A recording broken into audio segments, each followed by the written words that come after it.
KPK, bertemu lagi dengan saya Joanita Ari dalam program wawancara khusus. Dan hari ini senang sekali saya kedatangan tamu istimewa saya dari BPJS Kesehatan Cabang Tangerang. Ada dua mas-mas ganteng di sini. Halo, selamat pagi mas-mas semuanya. Selamat pagi. Baik. Terima kasih sudah hadir di redaksi untuk kita ngobrol-ngobrol terkait BPJS Kesehatan ya Mas ya. Saya senang sekali bertemu dengan Mas Irman Maulana selaku Relationship Officer dan juga Mas Restu Andapatma selaku Staf Edukasi Penanganan Pengaduan. Baik, langsung aja nih, boleh ya Mas ya? Boleh. Kita punya pertanyaan banyak. Udah siap kan? Saya punya pertanyaan banyak terkait BPJS Kesehatan yang mungkin masyarakat juga perlu tahu, gitu lah. Nah, kita mulai dulu. Sebenarnya tuh ada berapa jenis sih Mas kepesertaan dalam program jaminan kesehatan ini? Silakan, siapa yang mau jawab? Ya, Oke, Mas. saya coba jawab ya, Mbak. Silakan, Mbak. Jadi untuk JKN ini kita ada dua pesertaan. Baik. Yang pertama adalah yang penerima bantuan iuran atau disebut PBI, dan yang kedua adalah yang non PBI atau bukan penerima bantuan iuran. Nah, untuk PBI ini diperuntukkan adalah untuk orang-orang yang tidak mampu atau tidak bekerja, maka iurannya dibayarkan oleh pemerintah, seperti itu. Kemudian untuk yang non PBI ini ada beberapa kriteria lagi yang kita pecah. Yang pertama adalah pekerja penerima upah atau disingkat PPU ya. Kemudian ada pekerja bukan penerima upah, dan yang ketiga adalah bukan pekerja. Nah, PPU sendiri ada yang PPU pemerintah dan ada yang swasta gitu ya. Kemudian untuk yang PBPU, nah ini terdiri dari yang tidak menerima upah, kayak pedagang kelontong gitu ya. Kemudian petani, nelayan. Ya. Untuk yang bukan pekerja sendiri ada pensiunan, veteran, dan perintis kemerdekaan, seperti itu. Mas, pertimbangannya apa sih Mas? Pertimbangan utama ya, terutama dalam pembagian jenis kepesertaan tersebut. Bisa diterangkan nggak Mas? Silakan. Baik, saya akan coba jawab ya, Ya. Mbak Mita ya. Joanita. Mbak Joanita. Ya, ini ada beberapa kriteria, ada kategori peserta. Nah, tujuan utamanya biar lebih spesifik aja Mbak. Biar lebih spesifik menjangkau segmen-segmen yang ada di masyarakat. Kan ada yang sebagai pekerja yang tadi dijelaskan sama Pak Iman ya. Sebagai pekerja ada swasta, ada yang pemerintah juga. Kemudian yang bukan pekerja dan pensiunan. Jadi biar terbagi secara spesifik di data kita di master filenya BPJS Kesehatan, dan juga untuk penetapan strategi cakupan kepesertaannya nanti kita strategi untuk mencapai cakupannya itu kayak gimana biar terpetakan dengan baik gitu.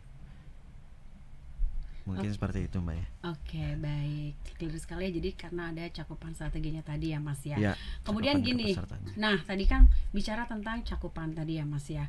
Apakah ini sudah mencakup seluruh dari lapisan masyarakat? Karena kita kan banyak jenis ya Mas. Maksudnya banyak masyarakat tuh banyak level dan dengan berbagai karakter mereka, dengan berbagai macam pekerjaan mereka gitu, gimana Mas? Sebetulnya program JKN ini sesuai Undang-Undang 24 tahun 2004 ya, diperuntukkan untuk seluruh masyarakat Indonesia. Makanya dari segmen-segmen ini tujuannya adalah untuk mencapai seluruh masyarakat Indonesia mendapatkan pelayanan kesehatan yang komprehensif gitu, seperti itu.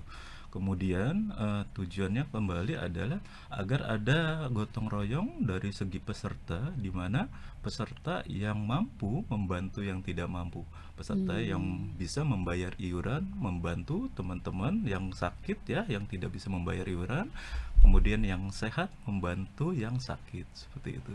Jadi tujuannya semua lapisan masyarakat Indonesia tanpa status sosial ekonomi dapat mendapatkan jaminan kesehatan, seperti itu. Jadi saling membantu antar tiap-tiap orang gitu ya Mas ya, tiap-tiap lapisan masyarakat. Kemudian tadi bicara terkait iuran, kan tadi kan berarti ada perbedaan iuran nih, ya kan, logikanya seperti itu ya Mas ya. Nah sekarang besarannya iuran itu dari tiap-tiap kepesertaan itu berapa ya Mas, masing-masing pasti kan beda-beda ya? Karena ada subsidi pasti gitu kan, subsidi dari yang besar ke yang lebih kecil lagi gitu kan. Gimana Mas? Untuk iuran kita ada beberapa segmen, Mbak. Yang pertama untuk segmen PPU dulu ya, Baik. pekerja penerima upah ini dia dibagi dua. Pertama adalah 4% yaitu dibayarkan oleh pemberi kerjanya. Kemudian yang 1% dibayarkan oleh pekerjanya. Dari total upahnya yang dihitung adalah upah pokok dan tunjangan tetap atau gaji pokok dan tunjangan tetap.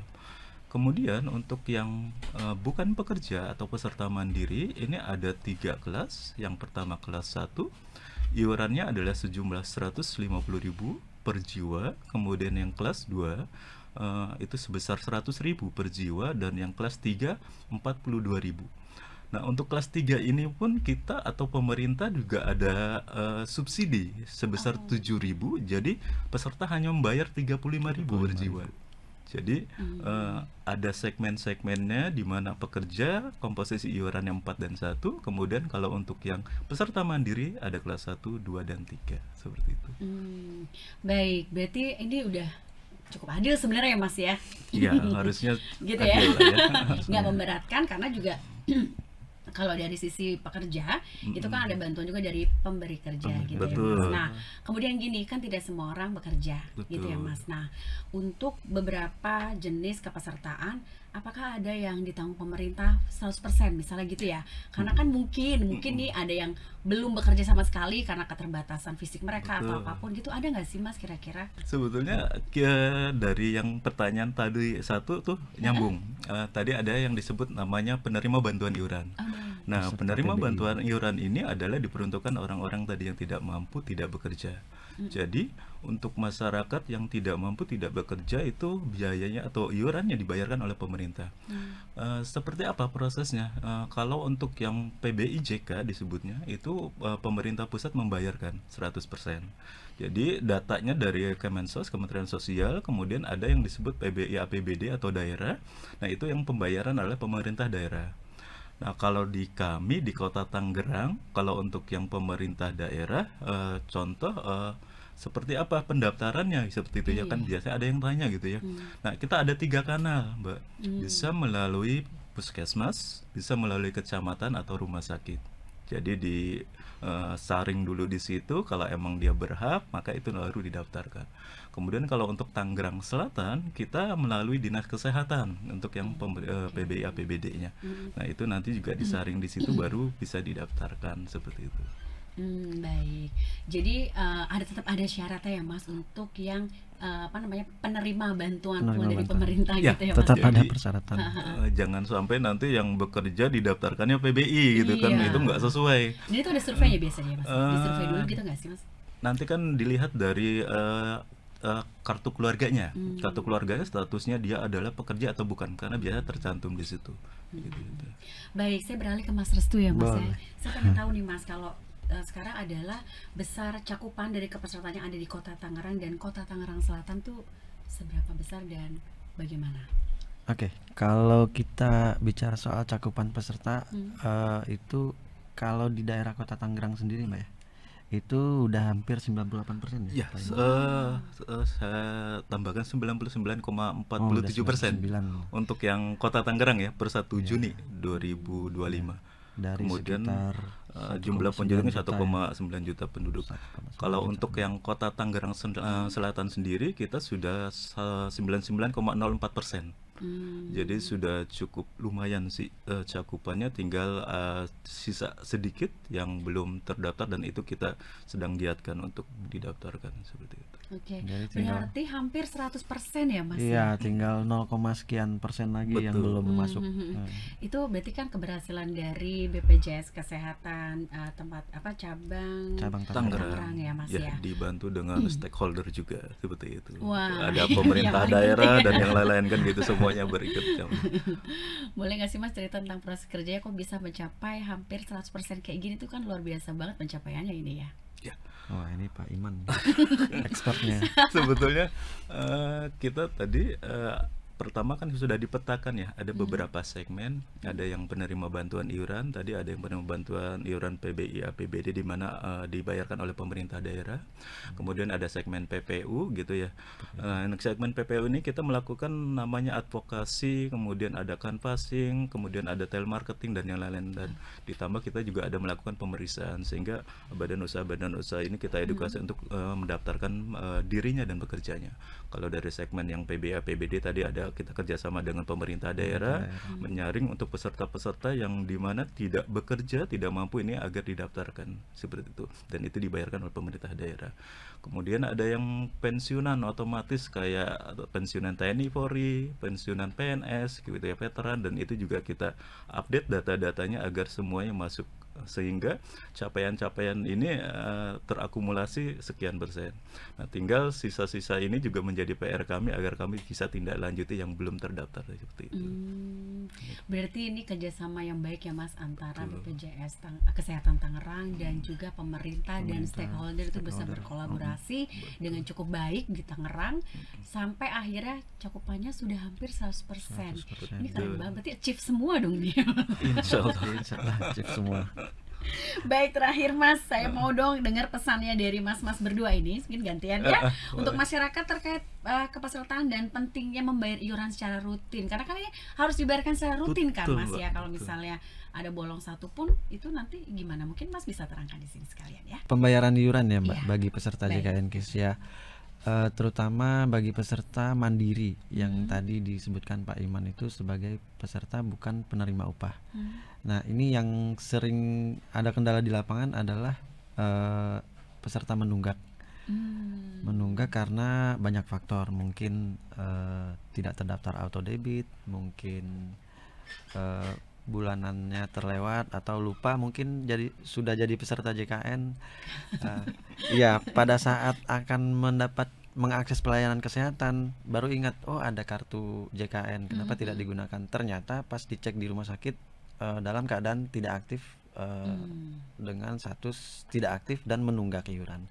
Nah, yang sering jadi kendala adalah pada saat pelayanan kesehatannya tidak aktif dan menunggak, itu akan mengakibatkan pelayanannya terhenti sementara. Terhenti karena status yang tadi itu menunggak. Nah, itu akan jadi kesannya nanti seolah-olah pada saat mengakses dengan status seperti itu pengguna JKN ribet, pengguna JKN dianaktirikan, pengguna JKN didiskriminasi. Kalau kita pikir-pikir lagi sedikit aja, nggak usah terlalu dalam mikirnya, ya balik lagi ke diri kita sendiri, karena sudah menjadi peserta JKN lupa akan kewajiban dan mungkin juga nggak tahu haknya, jadinya terkendala pada saat pelayanan. Mungkin pesannya adalah bagi peserta mandiri agar segera didaftarkan untuk auto debit, yang mungkin nggak menjamin juga akan selalu aktif karena ada faktor juga yang menyebabkan mungkin tidak aktif, tapi setidaknya terhindar dari faktor lupa. Nah, kebanyakan alasannya lupa ya Mbak ya. Terhindar dari faktor lupa yang akan memberikan efek yang cukup bagus nanti pada saat mengakses pelayanan ya. Seenggaknya nanti kalau udah auto debit kan otomatis terdebit setiap bulan, jadi akan selalu aktif dan pada saat mengakses pelayanan lebih gampang dan lancar seperti itu.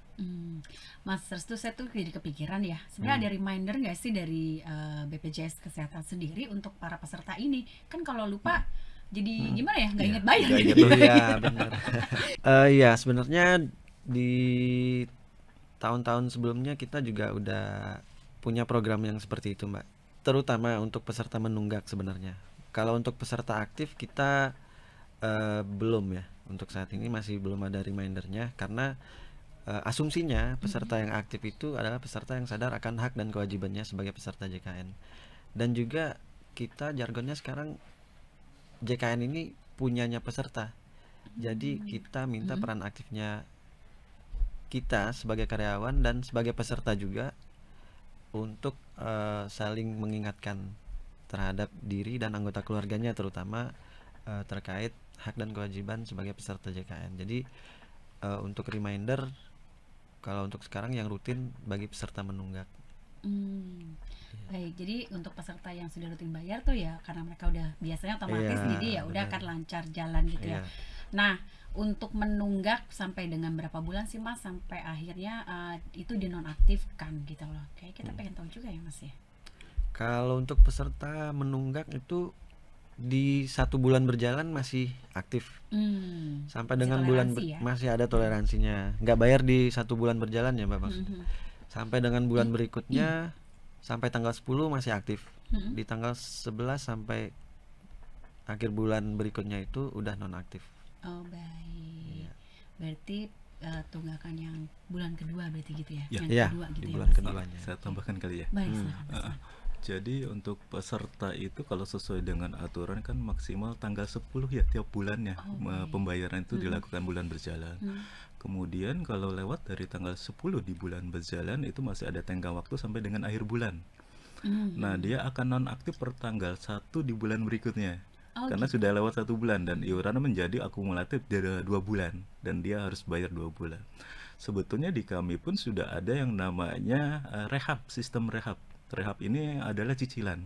Jadi untuk peserta yang menunggak boleh melakukan cicilan rehab sampai dengan maksimal ada 24 bulan. Bahkan yang terbaru kita bisa sampai dengan 3 tahun kalau tidak salah gitu ya. Jadi sudah ada sistemnya. Jadi untuk teman-teman yang lupa bayar atau yang menunggak, silahkan dilakukan sistem rehab di aplikasi Mobile JKN. Nah, saya mungkin nyambung pesan saya mungkin Boleh, ya Bu ya. silakan, Mas. Penting banget kan? Penting banget. Ya, untuk peserta atau masyarakat yang belum terdaftar saat ini kepesertaan JKN-nya silakan melakukan pendaftaran, jangan menunggu sakit gitu ya. Karena kalau menunggu sakit dia akan prosesnya riweh, harus daftar dulu. Kalau dia tiada menunggu yang jeda 14 hari baru bisa bayar, baru bisa aktif gitu ya. Kalau saat ini dia daftar sebelum sakit maka ada otomatis aktif pada saat digunakan. Kemudian untuk iurannya segera lakukan pembayaran tiap bulannya. Kenapa? Karena dari iuran teman-teman atau dari iuran peserta yang sehat ini dipergunakan untuk orang-orang yang saat ini sedang melakukan pelayanan kesehatan. Jadi ada subsidi silang ya, ada membantu yang sehat dengan yang sakit. Nah, jadi iuran ini muternya ke situ aja, nggak kemana-mana. Dari peserta yang sehat iuran dibayarkan, kemudian dibayarkan kembali oleh BPJS Kesehatan ke fasilitas kesehatan seperti itu. Biaya pelayanan kesehatan. Jadi biar semuanya terbantu dan terlayani dengan baik, iurannya jangan sampai terlambat gitu juga ya. Betul, Dan Mbak. pastikan tadi kan baru 99% ya Mas, masih Betul. ada 1% yang belum nih ya. Gitu ya Mas. Jadi Iya. segera mendaftarkan diri Anda karena ini layanan ini sangat penting sekali ya Mas ya gitu kan, karena membantu kita nanti untuk kehidupan selanjutnya. Saya semoga sih nggak sakit ya Iya, Mas ya. mudah-mudahan Tapi sehat kalau terus saya kan lah. juga mensubsidi yang Betul, sakit, tentunya gitu ada ya Mas ya. membantu ya. Ya. Baik, terima kasih untuk kehadirannya Mas Iman dan Mas Sama-sama. Restu. Senang sekali bisa bicara banyak tentang BPJS Kesehatan khususnya di Tangerang Selatan ini. Dan nanti kita akan ketemu lagi ya Mas ya mungkin. Semoga nanti ketemu sebenarnya Mas berdua lagi nih. Kita ngobrol lebih jauh lagi tentang pelayanan dari BPJS Kesehatan. Dan Sobat WK, terima kasih sudah menyimak kami bertiga di sini dan saksikan terus program-program kami selanjutnya dengan tema yang berbeda. Saya dengan Joanita pamit undur diri dan terima kasih dan sampai jumpa. Download Tribun X sekarang. Menghadirkan lokal menjadi Indonesia.